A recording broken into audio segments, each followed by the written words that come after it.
Our understanding is, and I think your understanding is as well, is the House is likely to finally send the articles over to us tomorrow.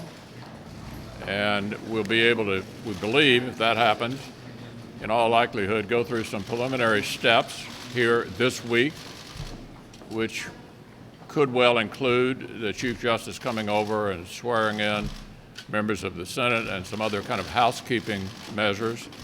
We hope to be able to achieve that by consent, which would set us up to begin the actual trial next Tuesday.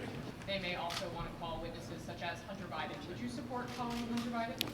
Well, I think we'll be dealing with the witness issue at the appropriate time into the trial. And I think it's certainly appropriate to point out that both sides would want to call witnesses that they wanted to hear from. So when you get to that issue, I can't imagine that only the witnesses that our Democratic colleagues would want to call would be called. You get a vote, though. President has suggested that you should just move to dismiss. You Yeah. really want to get this over sooner rather than Yeah. later. Why not push to try and Yeah, there is little or no sentiment in the Republican conference for a motion to dismiss. Our members feel that we have an obligation to listen to the arguments, and we've laid out in this resolution an opportunity for everybody to sit there. Remember, senators can't say anything, so they'll have to sit there and listen, to listen carefully to the arguments by both the prosecution and the defense, to follow that up with written questions submitted through the Chief Justice. And that means listening to the case, not dismissing the case.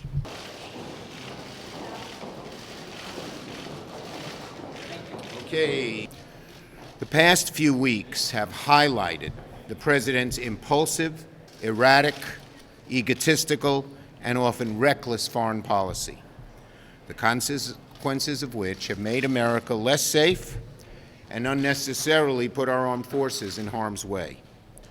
From North Korea to Syria to Russia, it's impossible to say the world's a safer place than before President Trump took office. Collins sort of seeing her goal of meeting with other moderate.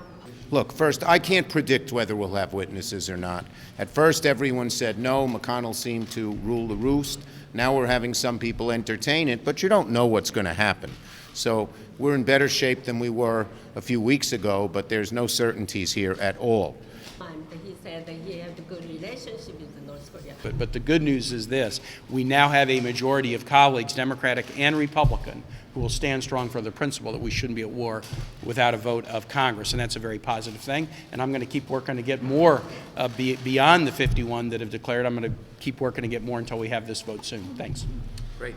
Questions? Leader Schumer?